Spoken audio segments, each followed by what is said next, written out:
Folks, we have a problem, a $38 trillion problem. America is drowning in debt, and it's not just numbers on a screen. You see it at the grocery store, you feel it at the gas pump, and it's there, quietly in the dream of owning a home that keeps drifting further out of reach. The United States, the richest nation on earth, now owes more money than any other country in history.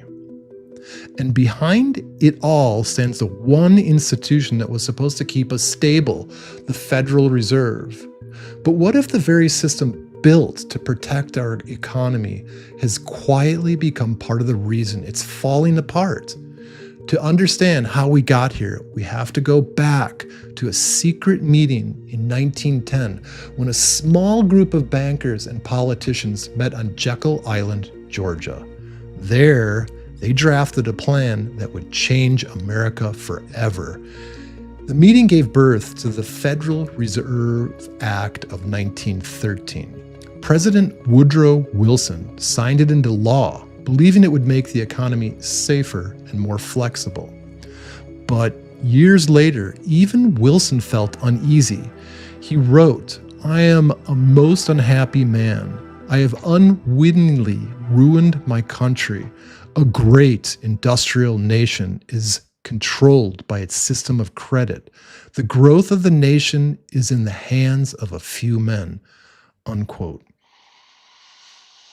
These words were written more than a century ago, but they echo louder than ever today, because now, in 2025, that same system stands at the center of America's greatest financial crisis, a national debt of $38 trillion. This isn't just about money, it's about control, trust, and the invisible forces shaping your future, your savings, and your nation. $38 trillion.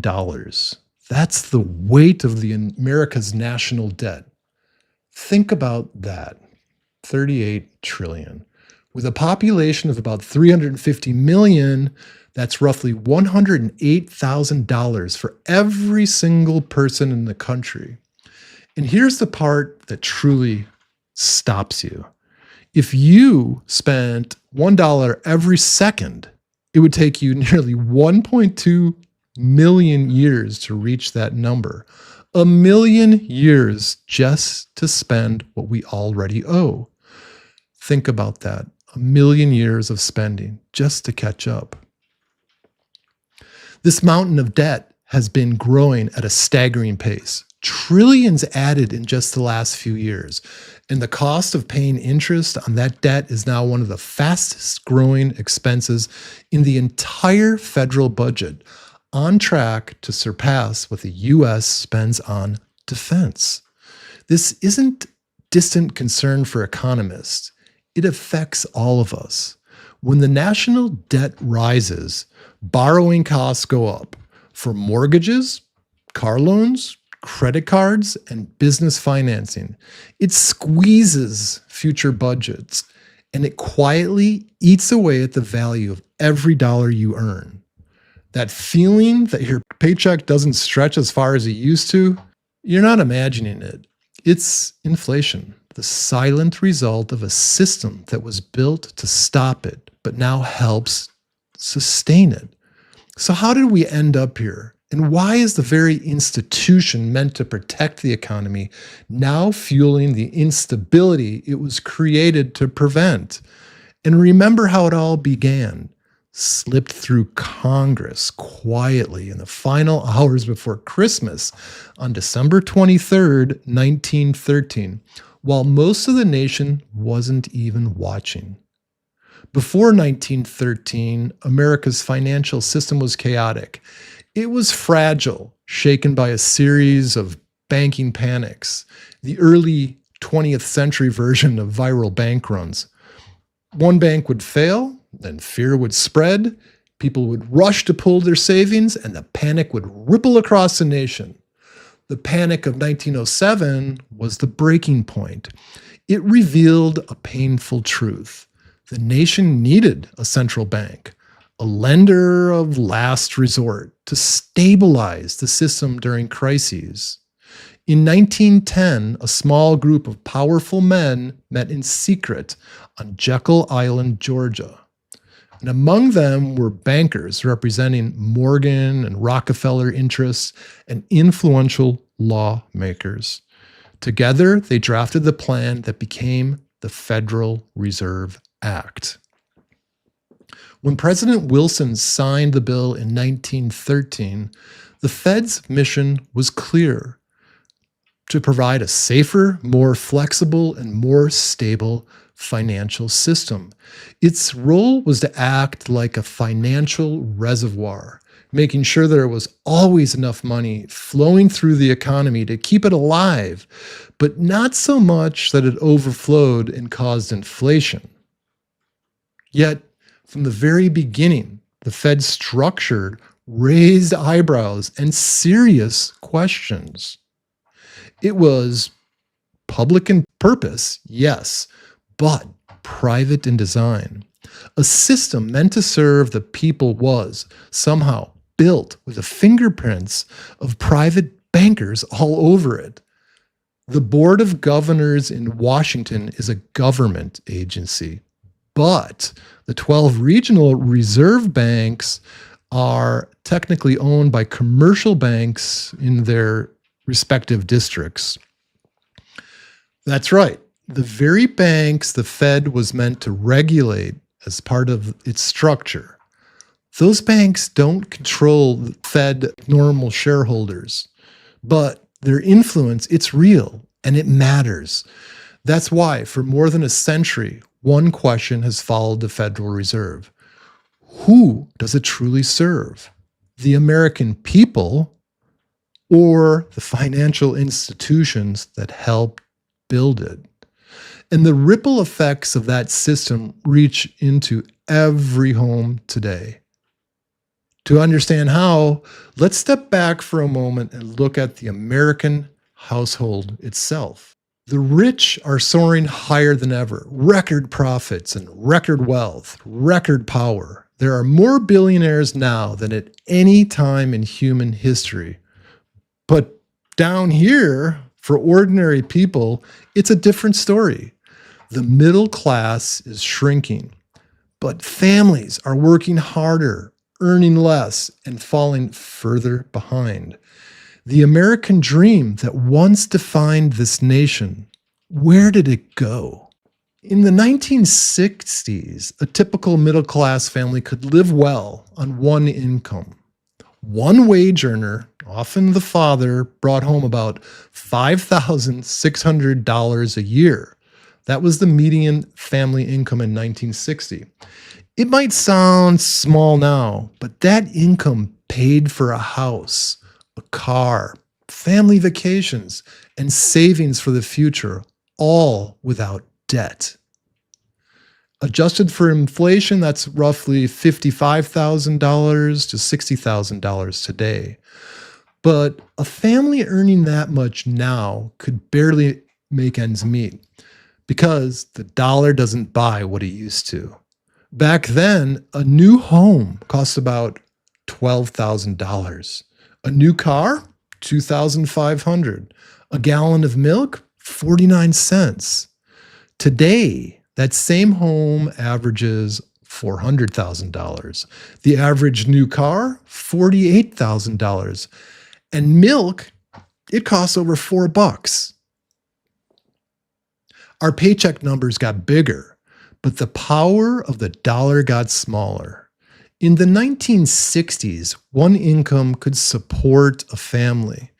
Today, it takes two full-time jobs and a lifetime of debt just to stay afloat. We can still fill our homes with cheap imports, furniture, clothes, electronics, but the essentials of life are drifting out of reach. And the roots of that change trace back to the system created in 1913, the Federal Reserve's ability to expand the money supply without restraint, fueling inflation while debt climbs higher every year. This isn't just economic policy. It's a reprogramming of how ordinary people live, a quiet redesign of everyday life where the rules keep changing and the middle class keeps just losing ground. To see how the Fed ties into America's spiraling debt, we have to pull back the curtain and look at how money is really made. Not in theory and not in textbooks, but in the real world, where a few keystrokes can change the course of nations. Congress controls government spending, but the feds control the price and availability of money. And that power shapes everything that follows. Here's my take on how it works. When the government needs money, the U.S. Treasury issues bonds and just promises to repay with interest. The Federal Reserve can buy those bonds through what's called open market operations. And how does it pay? By creating new digital money. Literally just adding numbers to the accounts of the largest financial institutions in the world, the same Wall Street giants that helped shape the system in the first place. No printing presses, no gold backing, just digital reserves that ripple through the financial system. This process expands the money supply and pushes down interest rates, making it easier and cheaper for the government just to keep borrowing. Since 1971, when the United States left the gold standard, our money has been backed by one thing, and that's trust. Trust that the government will repay its debts. Trust the Fed will manage the system responsibly. But that same trust has made it dangerously easy to ignore limits, to print, borrow, and spend at levels once thought impossible. I put my heart and soul into every episode. There's one simple thing you can do to help me keep it going. Please take a moment to subscribe, like, and share. It's free. It only takes a second, and it truly helps this channel grow. Please comment, and I promise to reply to you. Thank you so much, everyone. The Federal Reserve System, a structure originally built for stability, has, over time, become one of the greatest sources of instability in the modern economy. By keeping borrowing costs low, the Fed made it easy, almost effortless, for Washington to spend beyond its means. Decade after decade, crisis after crisis, cheap money became the answer to every problem. And that convenience, well, it comes with a cost, because those same policies have enabled generations of deficit spending, fueling the mountain of debt that now towers at $38 trillion. The unintended consequences, they're everywhere. The first is inflation. When the Fed floods the system with new money, every dollar already in your wallet loses power. More dollars chasing the same goods means higher prices. It's a hidden tax that touches everyone, and it hits hardest the people living on fixed incomes. You know what I mean. Groceries go up, rent climbs, savings shrink. And what was once security turns into struggle. The second is political pressure. The Fed is supposed to be independent, free from politics. But when the national debt grows this massive, that independence begins to crack. The pressure to keep interest rates low becomes just overwhelming. Politicians, they just want cheap money. They want quick growth, easy credit, and short-term relief, even if it means long-term pain. And that's where the conflict begins. Long-term stability, short-term survival. between fighting inflation and making debt easier to carry. Either path is dangerous, and both can quietly erode the one thing still holding this system together, and that's the public trust. And if you think this is all ancient history, think again, because the same story is unfolding right now. In November 2025, the Federal Reserve stepped in again, injecting $125 billion into short-term funding markets to calm volatility. They called it routine liquidity operation, unquote. Supporters, they just said it was necessary. Critics called it another bailout in disguise. The truth? Well, it depends on who you ask and who benefits. That $125 billion didn't go to struggling families or small businesses. It went to the financial system itself to keep the gears turning, to protect the markets, and to make sure Wall Street never feels the pain Main Street does. Former Congressman Ron Paul put it bluntly. Maybe their strategy is to cause chaos, unquote. He wasn't making an accusation. He was sounding an alarm. Because every time the Fed steps in to fix a crisis, it may only be delaying the next one. And each delay makes the system more fragile, more dependent on the same medicine that caused the illness in the first place. That's the pattern. Every shock gets met with cheaper money, more liquidity, more intervention. And the markets, they just cheer until the next storm hits. Most telling sign of all, $125 billion. An operation so big, it barely made the news. That's how normalized large-scale financial manipulation has become. Once, this would have been front-page history. Now, it's just another Tuesday in the global economy. But let's bring this home, because this story isn't just about policy, numbers, or Wall Street. It's about you. What does all this mean for ordinary Americans, the people who actually live inside this economy? First, your savings lose value. Every time new money floods the system, the dollars you've already earned buy less. Inflation doesn't just raise prices. It just steals time. It takes the hours, the effort, the labor you've already given and quietly reduces what it's worth. Second, the national budget tightens. As the interest payments on that $38 trillion debt grow, they consume more and more of what the government spends. That means fewer dollars for our infrastructure, for research, education, and even healthcare.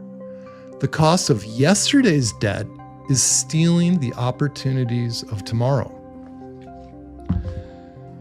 Third, and maybe most important, trust erodes.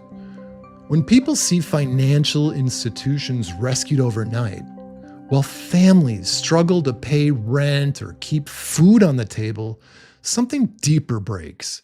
Not just the economy, the belief in fairness itself. Because when a system feels rigged, people stop believing in it. They stop saving. They stop investing. They stop trusting. And without that trust, even the strongest economy begins to crumble. That loss of faith, more than any statistic, more than any chart, is the real danger facing America's financial future. We began this story with a number, $38 trillion. But what it really comes down to is trust. The Federal Reserve was created to ensure stability, to protect the nation's economy from panic and collapse. But over time, it's become the caretaker of a system built on debt, driven by politics, and sustained by belief. The Fed's endless rescues, the rate cuts, the money printing, the bailouts were meant to prevent collapse. But in doing so, they may have planted the seeds of a slower, quieter crisis. The gradual erosion of value and confidence itself. Because when money can be created with a keystroke, what's it really worth?